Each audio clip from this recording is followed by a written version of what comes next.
The topic for this afternoon is cyber safety in the digital age. This presentation points out the dangers and offers suggestions that will aid in keeping you secure in the digital era. Using the right programs and apps can help keep you safe, secure, and shrink your digital footprint.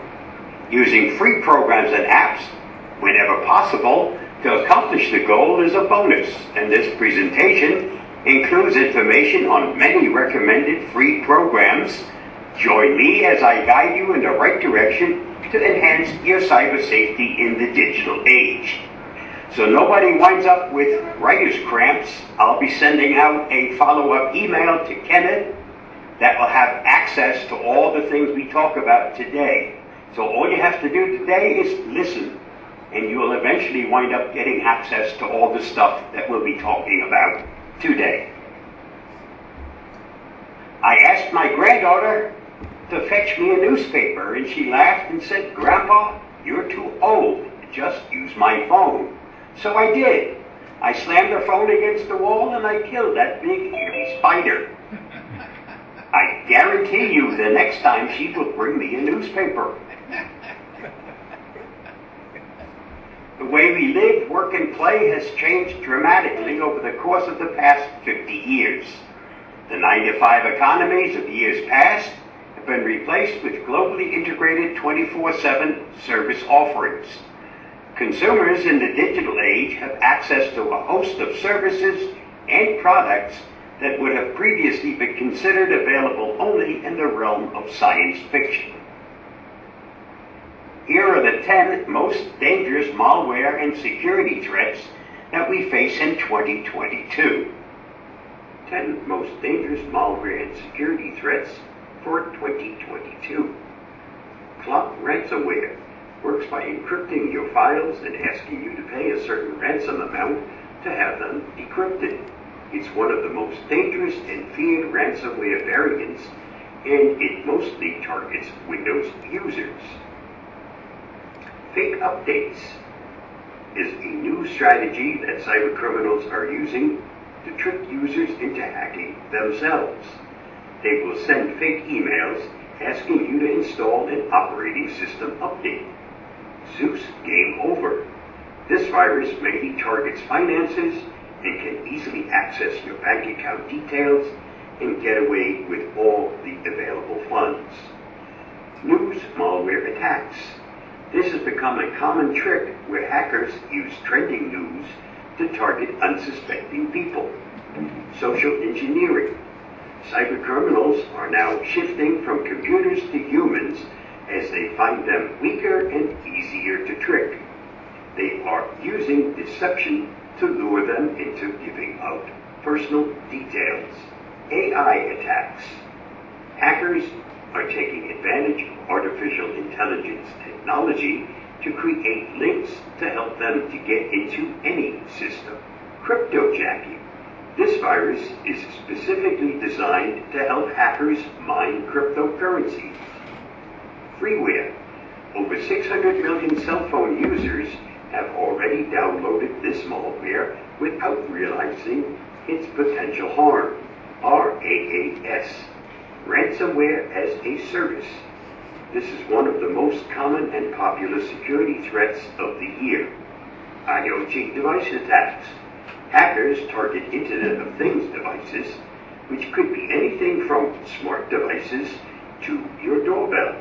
Most of these devices do not contain extra security measures, making it easier to manipulate to access data, which the criminals can then use to access your accounts. Currently, phishing is rampant. Phishing attacks are more common than ever before, and they regularly lead to fraud, identity theft, and corporate data breaches. But what is phishing, and how can you avoid it? Please watch the next video for answers to these questions. The rise in remote work, online shopping, and incompetent FCC leadership creates a perfect storm for scammers. Phishing attacks are more common than ever before, and they regularly lead to fraud, identity theft, and corporate data breaches. But what is phishing and how can you avoid it? Phishing is actually a catch-all term for a variety of cyber crimes. But in its most basic form, phishing, pronounced phishing, is a scam in which a victim is tricked into sharing sensitive information or download ransomware. The majority of phishing schemes occur via email or SMS text messages, and they tend to follow a simple formula. Scammers will impersonate someone trustworthy, such as Amazon, a police department, or an employer, and tell you about a problem that requires immediate attention. Usually, the problem can only be solved by sharing credit card details, opening a malicious file, or typing your login data into a fake website. Phishing schemes can be very sophisticated. Scammers may learn details about your employment, subscriptions, family, or location before attempting a phishing attack. If you order shoes from a website that's been hacked, for example, a scammer may send you an email asking to verify the purchase of your login details. And if you're of retirement age, a scammer may impersonate a young family member to beg for bail money. To be perfectly clear, phishing schemes aren't just directed toward individuals.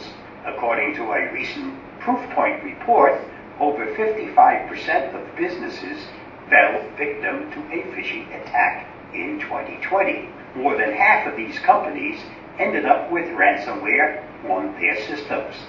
And unfortunately, several of these phishing attacks led to a data breach, which can expose customer information to hackers. Governments are also a huge target for phishing schemes. The CSIS maintains a long list of successful cyber attacks against government organizations, and many of these attacks were enabled by phishing. You need to realize that regular people are the first and only line of defense in a phishing attack. But Proofpoint's data shows that over half of all full-time workers know nothing about phishing. Clearly, businesses and governments aren't educating people on this topic, which is why it's so important to sit down and learn about it yourself. On the next several slides, we'll talk about the most common forms of phishing. First is email phishing. This is the most common form of phishing. A scammer impersonates a popular website or figure like Amazon or a politician in an attempt to steal your information or trick you into downloading ransomware. They may even create a custom domain name to make their email address look official. Spear phishing. Scammers who want to hit a specific target will resort to spear phishing. They gather information on their victim before impersonating a trustworthy person, business, or automated message. Clone phishing. Most phishing emails are sent to victims at random, but in some cases, a scammer will send you a duplicate version of a real email. If you receive an order confirmation, for example, a hacker may send a copycat order information containing malicious links or attachments. Pop-up phishing. Pop-ups are still a common vector for scams and malware. Modern pop-up phishing attacks usually take advantage of a browser's notification settings to send you antivirus warnings. Angler phishing. The world of social media lets scammers angler fish for victims. Essentially, scammers will impersonate a public figure or company on social media. Someone may impersonate a YouTube creator to share scammy sweepstakes links in a video's comments, for example. Whaling. When a phishing attack is aimed toward an important person, such as a CEO, it's called whaling. These targets are often wealthy, easy to blackmail, or have access to a corporation's back end. Smishing and vishing. These terms describe phishing through an SMS text message or phone call. Most of the spam messages or robocalls you receive are forms of smishing or phishing. Here are some tips on how to avoid phishing scams. Due to the rise in remote work, phishing is more popular than ever, and we expect it to remain a huge problem for individuals, corporations, and governments. Phishing scams can be quite sophisticated, so even if you're computer literate or use an antivirus software, you need to keep your eyes peeled. Scrutinize every email or SMS message that hits your inbox. If someone sends you a URL or a file, don't open it unless you can verify the source. And I'm not just telling you to look at the sender's email address or phone number. Try to contact the organization or person who supposedly wrote that email to verify its authenticity. There are some things you should never send through an email or text message. If someone asks you to type out your social security number or credit card info in an email or text, ignore them. Your bank won't ask for this stuff on such an insecure platform, and neither will the IRS or any other reputable company. Some scammers are bold enough to phish through phone calls. They may even impersonate the police, the bank, or your employer. If an unknown number calls and asks for money or sensitive information, hang up. You can always call back using an official phone number from the organization's website. To reduce your chances of being phished, set up spam filters in your email client. You may also want to install an antivirus software and disable website notifications in your browser. Since phishing attacks are so common, I suggest taking some preventative measures to reduce their impact. Use a password manager to create unique passwords for every account and enable two-factor authentication on all websites, as it will lock out scammers even if they have your password. You can also activate a fraud alert through a credit bureau to prevent new lines of credit from opening under your name. I hope this makes you a little more cognizant of all the different types of phishing scams that are out there. Stay safe, stay secure, and I'll see you again soon. Bye-bye. One way to lessen our exposure to these malware and security threats is to be cognizant of our digital footprint. You know what your digital trail says about you before it causes you a problem. If you're active online, you have a digital footprint. Everyone does. Every comment made on social media, every news article shared, and every purchase made online contributes to a person's data trail. Your data trail reveals a detailed picture of who you are and what you like. This data is valuable and often monetized by free services and apps like Facebook, Google, and Twitter. When you're logged in, you're being tracked across every page you visit, and there are costs and benefits to go with your data trail. For example, when sites know what you like, you see more relevant ads for products and services that appeal to you. When you allow cookies from a website, they remember what you've seen or clicked on and can make your visit faster and less repetitive. Remember that some things can never be erased. Elements of your digital footprint can be searched or shared by others, and something that you thought you were sending as a private message can easily be shared with a larger audience, which can be embarrassing or hurtful. Worst of all, once it's on the internet, it's there forever. Just ask ex-Congressman Anthony Weiner. Remember, the internet never forgets. And here's how all of this works. When you visit a website, it collects information about you by installing cookies on your phone, tablet, or computer browser. And this information includes your IP address, which is a unique address that identifies a device on the internet or a local network. They also record your login details and anything else about you that you reveal or gets posted about you. When you choose to post on social media platforms, sign up for newsletters or text alerts, or agree to install cookies by clicking Accept on a cookie consent banner on the website, you are leaving a data record of your activity. Your digital footprint is basically your online reputation. It can be helpful or harmful. What you say online can impact your everyday life. And managing your data trail isn't only about privacy and data security.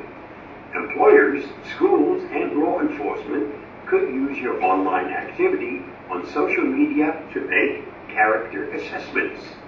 So it's important to keep your online identity positive. Imagine what someone might think about you based on your actions online. Additionally, you may not always be aware of the digital footprint you're creating.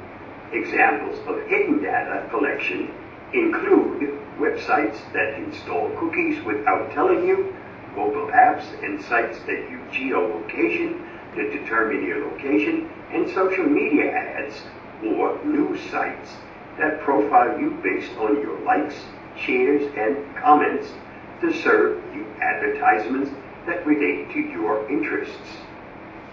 Now that you're aware of some of the ways you're leaving a data trail online, the next step is to keep your reputation positive and your data secure. You already know that everything you share and do online is permanent and can either help or hurt your reputation. While some things like viral videos and mega memes can never be fully scrubbed from the web, most places that host your personal information can be adjusted. And here are 9 tips for a cleaner digital footprint. Start off by searching for your own name. Put yourself in the shoes of those who want to learn more about you, whether they are recruiters, hackers, or vengeful exes. It's important to know what they'll find by simply searching for you. Use multiple search sites since they can yield different results. And if you have a username, also search for it. I still miss my ex-husband, but my aim is improving. Scrub your public data. Real estate websites and whitepages.com may have more information about you than you might want available to the public. We're talking about personal information like your phone number, age, and even your home address. Contact those websites and have that information removed. Audit your accounts. During your name search, you may have come across old social media accounts, posts with insensitive or outdated jokes, or embarrassing blog posts in which you overshared too much of your personal life. Culture changes, and you deserve to change for the better with it. Dig up everything you've ever posted and evaluate it with some fresh eyes. Archive and delete. After evaluating your posts for privacy risks and negative content, it's time to edit and delete. Close any accounts that aren't doing any good for your reputation, both now and in the future. Remember, some content can never be fully deleted.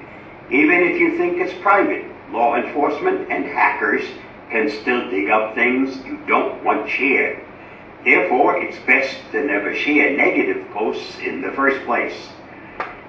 Again, I repeat, the internet is permanent. Adjust your privacy settings. Review your account settings in your browser and mobile apps. Minimize the exposure of your personal data by limiting what people can see.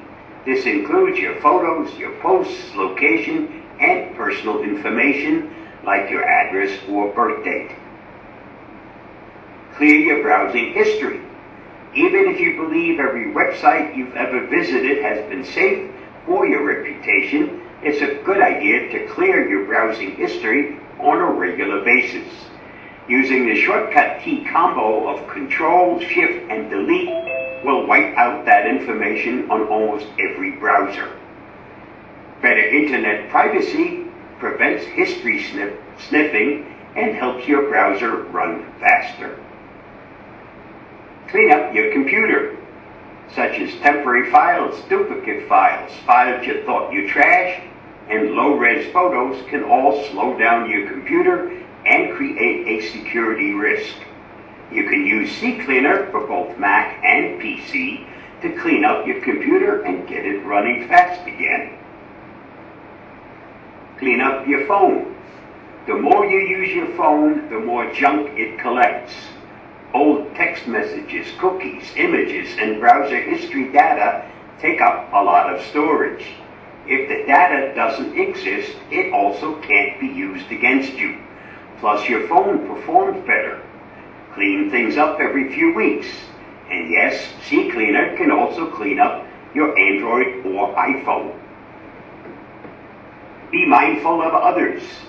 You can create a bad online reputation without writing a single word. Think before you share or repost negative content. When you repost their words and ideas, they become yours. Be especially mindful with humor around sensitive topics, including race, religion, and politics. And when you post original photos, remember that some people have different levels of online privacy than you. Ask permission before you tag others online. Or even better, ask your friends to tag themselves. Keep in mind that blowing out someone else's candle won't make yours shine any brighter. Remember, it's better to be proactive about being positive. Don't post anything that you don't want to come back and haunt you in the future. Again, the internet never forgets. Also, keeping your data trail clean isn't only about your reputation. The junk you collect on your devices puts your internet privacy and security at risk. Now that we've covered some of the dangers facing us in the digital age, let me share some tools that will make the job of staying safe a bit easier. The first is CCleaner, a small, effective utility for computers running Microsoft Windows, Mac, and Android that cleans out the junk that accumulates over time, which includes temporary files, broken shortcuts, and other problems. CCleaner protects your privacy. It cleans your browsing history and temporary internet files, which allows you to be a more confident internet user and less susceptible to identity theft. I recommend that you install the portable version. You can put that on a flash drive and then take it from one system to the next. For program and app security, just follow these tips. Only download from sites and app stores you trust. Only deal with companies you trust. Never download illegal software. And never use a password generator or a crack to bypass paying for a product. Scan your downloads for malware. Test them in a sandbox. And if you really aren't sure about that program, create a backup before you install. That way, if something goes wrong, you've got a way of going back. Recuva for both Windows and Mac. It helps you to recover deleted files quickly and easily. Have you ever accidentally deleted an important file? Maybe you lost some files after a computer crash? Not a problem. Recuva recovers files from your Windows and Mac computer. It can help restore files from the recycle bin, digital camera card, or MP3 players. And as I said, it works on both Windows and Mac. It's also important on a regular basis to create an image backup. I'm on a Windows computer and I use something that's been around since Windows 7. It's called Backup and Restore Windows 7. But it works on the very latest version of Windows 11. I know because it's still what I use every single week to create an image backup. If you don't have a backup and something happens to your system, like a hardware failure or an infection, you can always reinstall the operating system and your programs and apps, but you'll lose all of your personal information, your pictures, your documents, your emails, all the important stuff. That's what's at risk. So get in the habit of doing an image backup on a regular basis. It's also important to keep your programs and apps updated. They also need to be updated to be secure. The next little video will show you why Patch My PC Home Data is what should be on everyone's Windows computer.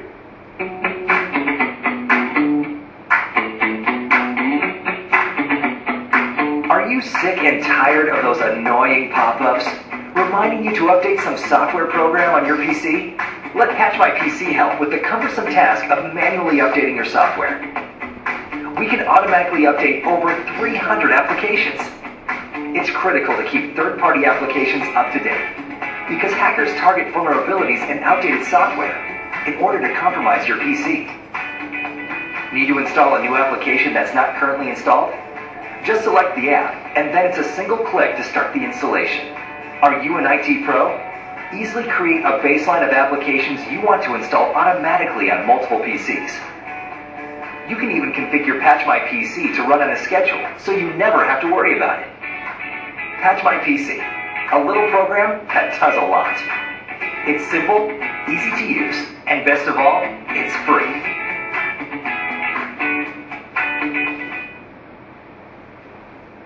Also important to make sure your internet is performing properly.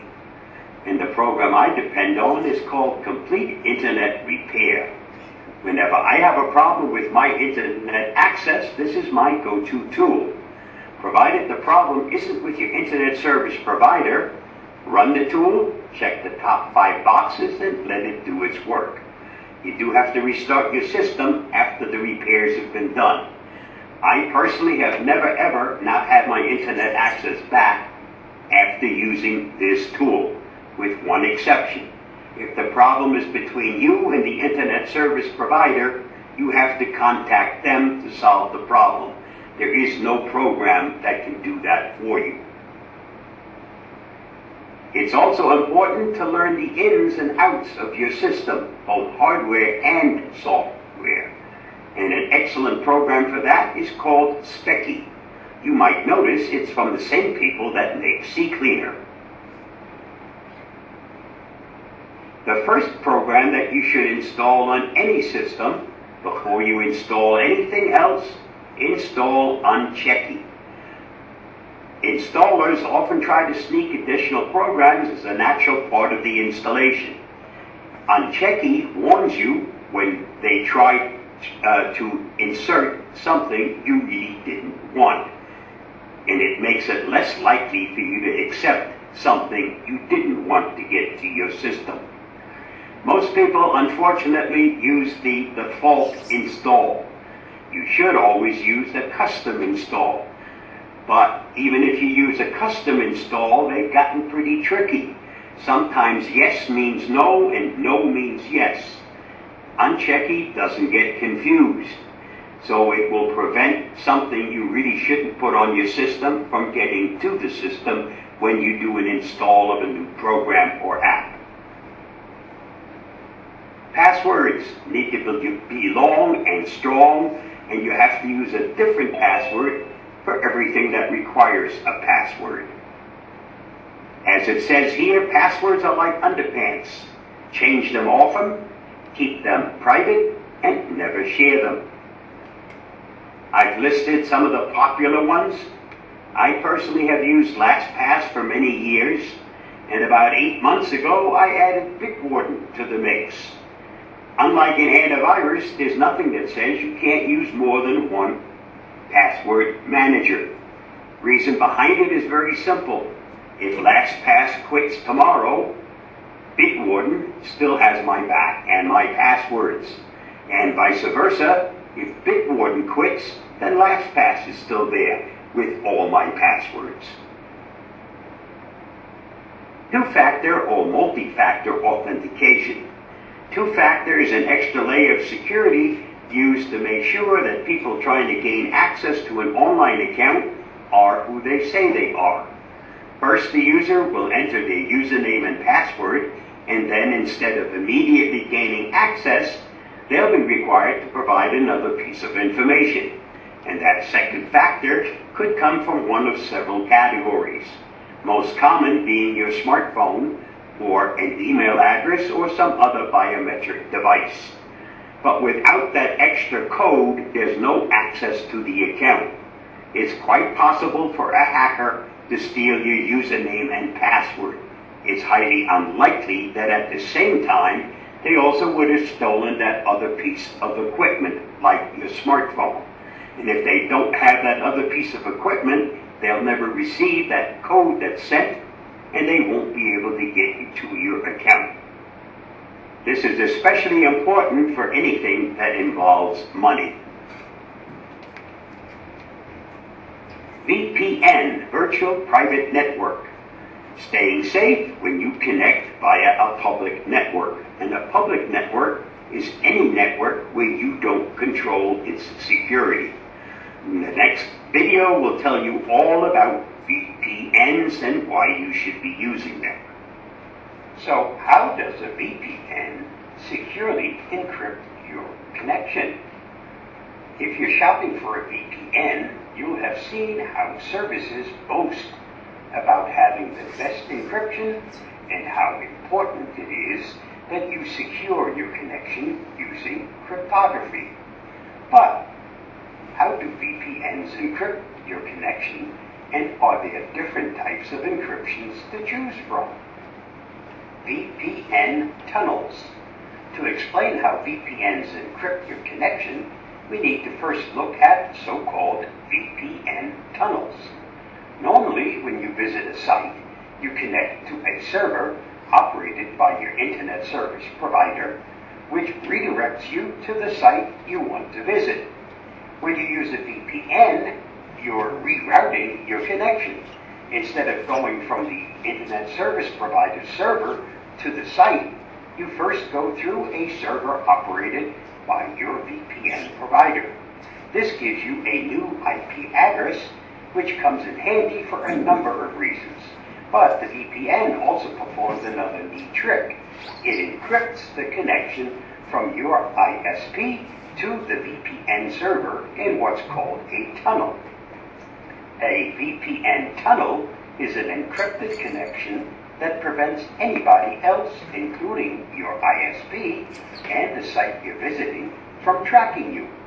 The ISP won't be able to see the websites you're visiting, and the websites you're visiting won't be able to see your real IP address. Tunnel is a great name for it, as it works like it would if you were driving down the road. While in the open, anybody can see what you're doing and where you're going. But once you enter a tunnel, your whereabouts are anybody's guess. Of course, VPN tunnels aren't made with bricks and mortar. Instead, they're created by so-called VPN protocols, which we'll look at next. To establish a VPN tunnel, you need to use a VPN protocol, which is a piece of software that determines how a VPN talks to other machines on the network. A protocol can do a lot of different things, but most importantly, it contains information about what encryption is used and how traffic is routed through the server. As such, VPN protocols are very important, as they can determine the speed and security of your connection. There are a lot of different VPN protocols to choose from, but the best all-around one is called OpenVPN. It generally offers decent speeds while staying secure, which is of course the main reason why many people get a VPN. VPN protocols generally will give you the option of what type of encryption will be used in your tunnel, which is what we'll look at next. Encryption. VPNs keep your connection secure through encryption, which is a way to make messages unreadable by scrambling them to nonsense. To unscramble them, you need a key, a piece of code that serves as the lock for the scramble. This key, usually a mathematical formula called an algorithm, is also known as a cipher. How it works with VPNs is that your connection is encrypted when you connect to the internet, the start of the tunnel, so to speak. Once it arrives at the other end, at the VPN's server, it gets decrypted and sent along to the site you're visiting. The result is that the site sees the VPN's server IP address, and your ISP sees a stream of scrambled information. There are different types of encryption. To ensure that information stays safe, you need to use a good type of encryption, and not all are created equal. As a result, many VPN providers will boast that they offer military-grade encryption, which is just a fancy way of saying that they use the same encryption algorithm as the military. The most used encryption is the Advanced Encryption Standard, or AES for short, which comes in several variants. Each variant uses a different number of bits to encrypt its key. Longer offers more security. The most secure is AES 256, which means it uses a key of 256 bits and would take your laptop until the heat death of the universe to crack. In other words, it's pretty darn secure. Protecting the key. Well, it's secure except for one issue. The key itself also needs to be protected. To do so, it's usually secured using TLS, or Transport Layer Security. This technology is common across the internet and used in all kinds of technology, from cloud storage to HTTPS, a protocol you're using right now to read this web page.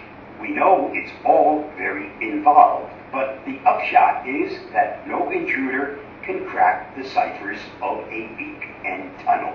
If you're using a VPN and they take security seriously, there's almost no way in which your connection can be cracked from the outside. I personally use and can highly recommend Avast's Secure Line. Just follow that link to reach the product. A new product from Avast, well, that by now is almost a year old, is called Avast One. And the free version is called Avast One Essential. Essential protection for your life today. Blocks viruses and malware with an advanced antivirus. Keep intruders out with a firewall. Get extra privacy when you bank or shop. Secure your Wi-Fi connection with a free VPN. And that free VPN encrypts the 5 gigabytes per week. Find compromised passwords and speed up your PC. Avast One is available for Windows, for Mac, Android, iPhones, and iPads. Almost everything used to get to the internet.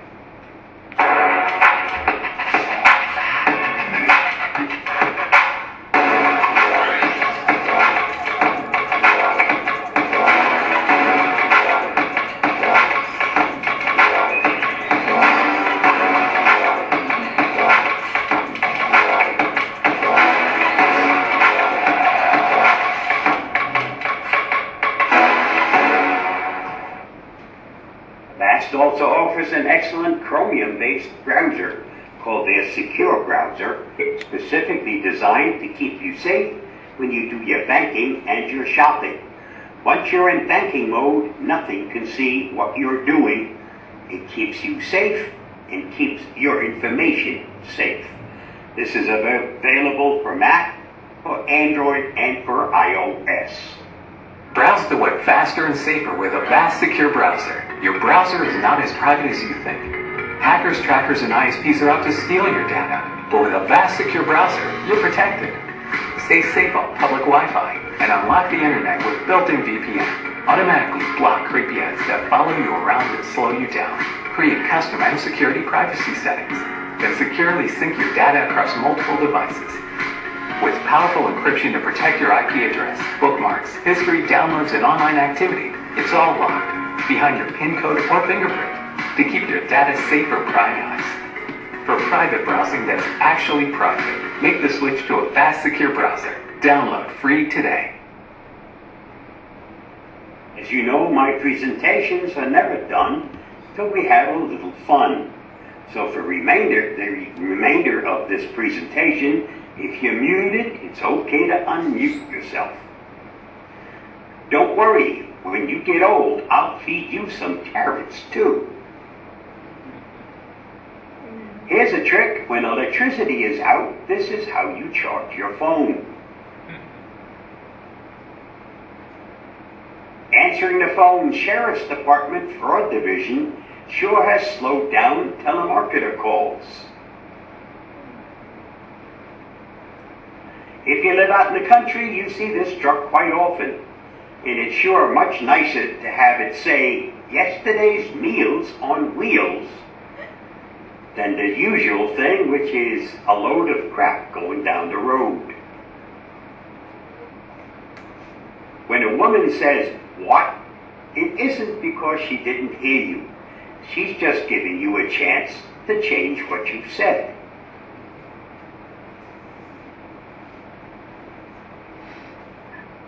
Here's my attempt at trying to eat healthy. Salad with bacon bits.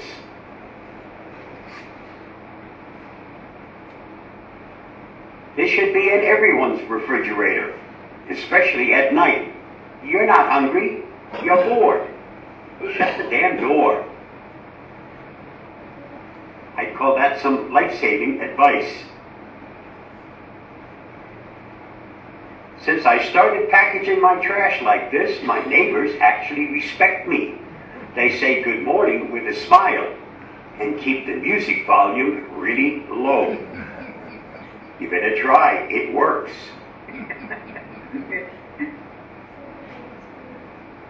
Here's something highly recommended for those of us over 50. Over to the left and over. And over to the right and stretch and lift. And then walk all the way. And I can do this one.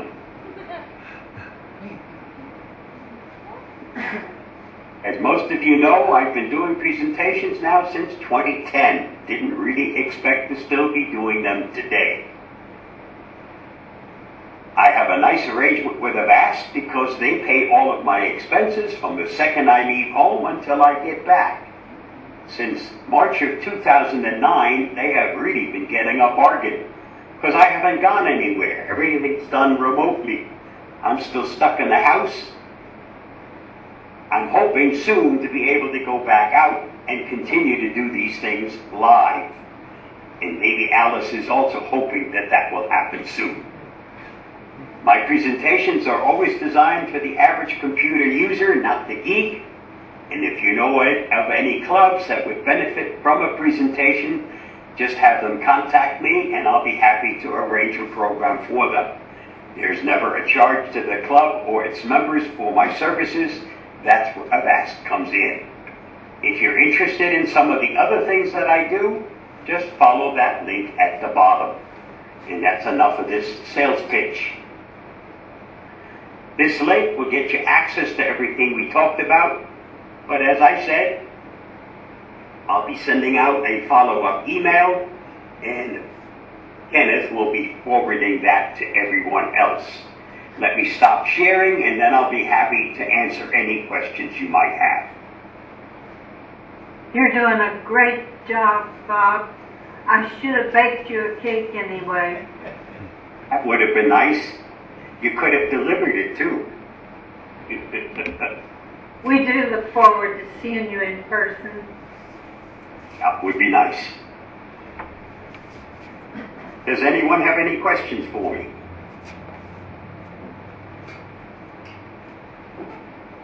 Mary Frances needs to run and look up some initials that you printed. You talked about a 2FA. Factor authentication. Oh, okay. Well, then that makes sense.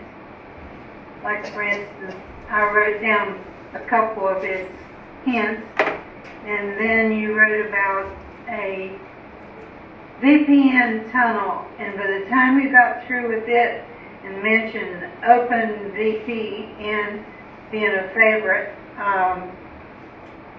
software, I believe, I got lost. Well, I'll look it up again. The one good thing, Mary Frances, it is recorded. You can go back and look at it again. And on the video, unlike when I was doing the presentation, you can stop whenever you want and continue whenever you want. I'm hard to shut up once I get started. Perfect.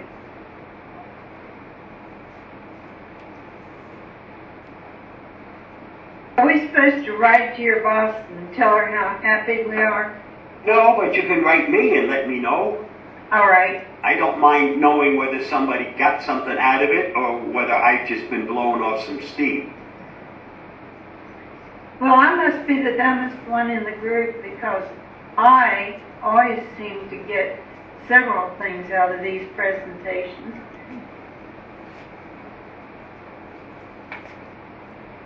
Hi, Bob. My name is Donna. Can you hear me okay? Sure can, Donna.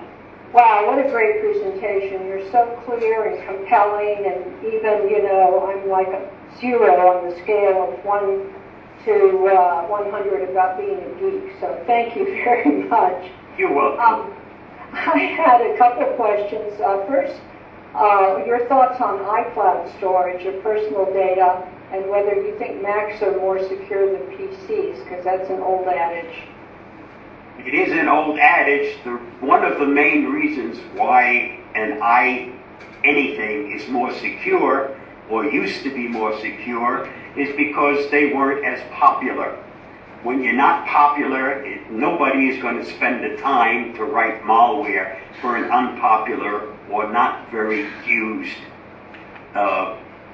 product.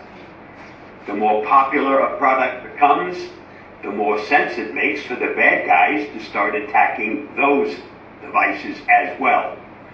Yes, an Apple product is safer than a Windows product, even though I'm a Windows user.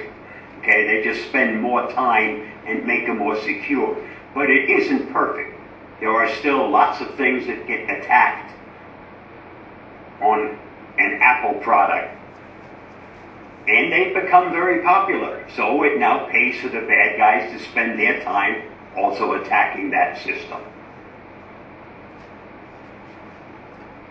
Hey, Thank you. The second question was related to your thoughts on the security of storing personal information using iCloud or some of the other backups on the cloud to store personal information or back up your computer.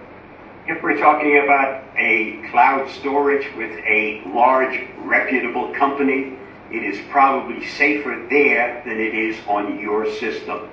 You are more likely to be fooled into having your system hacked than these large corporations will. I consider storage in the cloud with a reputable company very secure. Thank you so much. I have another question, but I'll defer to others who may have their questions first. Did you have a question? Hey, Bob, what's the difference between a backup image and a system backup? Image is a copy of your hard drive. So it has everything. Some backups only back up certain parts. An image takes the entire hard drive, everything that's got data on it, and copies it. And when it then restores it, the whole hard drive comes back. Thank you. You're welcome.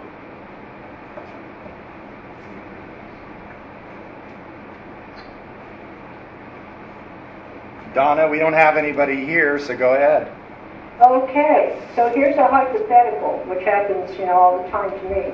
I have EncryptMe as my VPN, and so when I'm doing banking with all the hackers that are out there on my home computer with my home network, am I safer having the VPN on or off?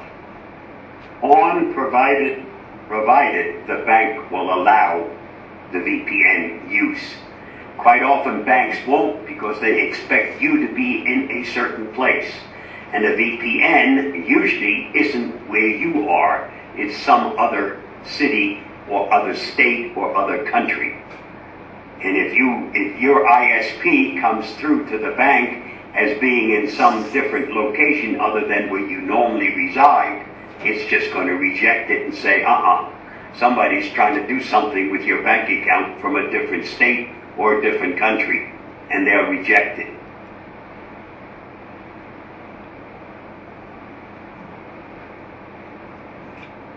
Bob, question for you.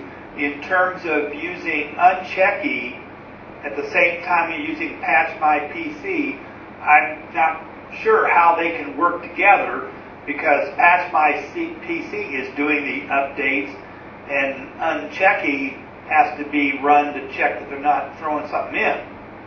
Unchecky runs as a resident program.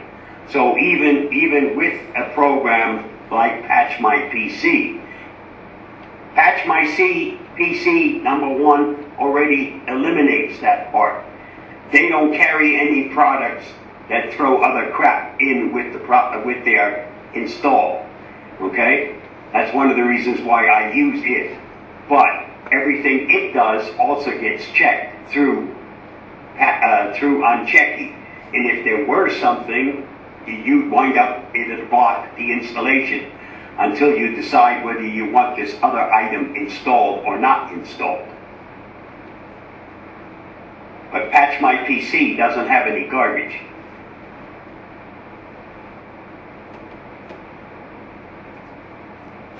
That makes sense, John? Oh.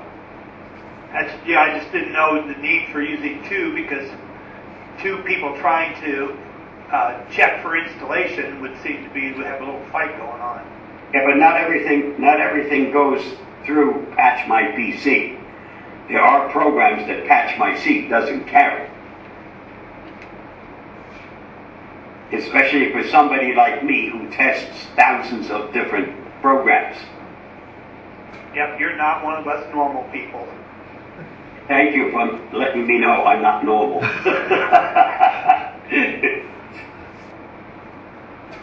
Just a funny side on the question about the VPN and knowing where you are.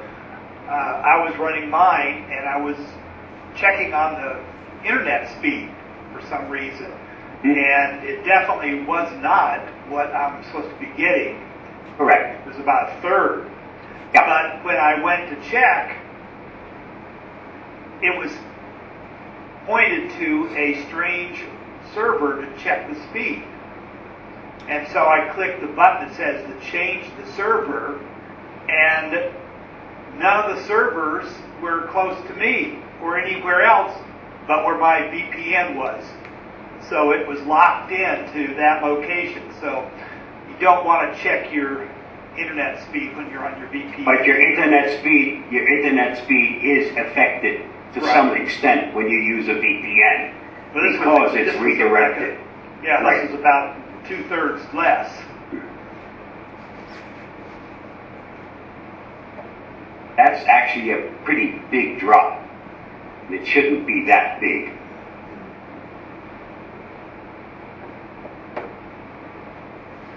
It's them Russians. Well, you do have some control in your VPN as to what city you choose. I was somewhere in Virginia. Okay. It shouldn't be that slow.